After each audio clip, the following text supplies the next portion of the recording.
nikoh kechasi qo'shilganmiz. Assalomu alaykum hurmatli obunachilarimiz. Bizda bir bemorimiz ham mana bugungi kunda o'sha vaginizm kasalligidan davo topdilar. Bemorimiz kelganlarida 10 kun oldin keldilar bizga. O'sha 5 yildan beri oila turmush qurishgan, lekin ularda o'sha jinsiy hayot bo'lmagan umuman. Chunki jinsiy hayotdan juda kuchli qo'rquv, og'riqlar va qanaqadir o'sha talvasasimon sindromlar bilan o'sha kelgandilar bemorimiz. Biz bemor bilan gaplashdik, suhbatlashdik va o'zimizni 10 kun maxsus terapiyalarni o'tkazganimizda mana bugun hatto 10 kunga bormasdan turib o'sha jinsiy hayotlarini tiklab berdik. Mana ular bemorimiz xursand bo'lib bizga hozir shuni gapirib bermoqda edilar. Bu narsani sizga ham ulashib qolishni bir niyat qildik. Qancha bo'ldi turmushlaringizga? 5 yil. 5 yil bo'ldi. O'shanda umuman o'shanda birga olib qo'shilmaganmizda.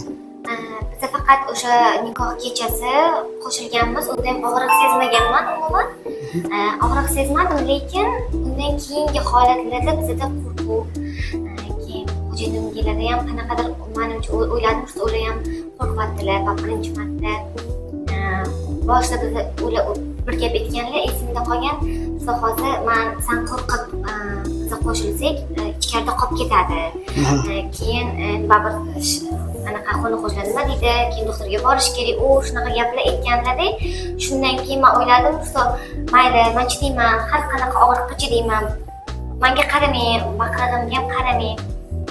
Qo'shilaveraylik deb aytganimda, yo'q, sen unaqa qilib tursang, men yaqin bo'la olmayman senga. Deb mana 4 yildan beri shu narsa bilan qiynab kelayotdi. Keyin shu yaqinda shu sizni maqtashdi, ustozim, shularni oldiga boring. Bitta Qashqadaryodan kimdir kelgan ekanlar oldingizga.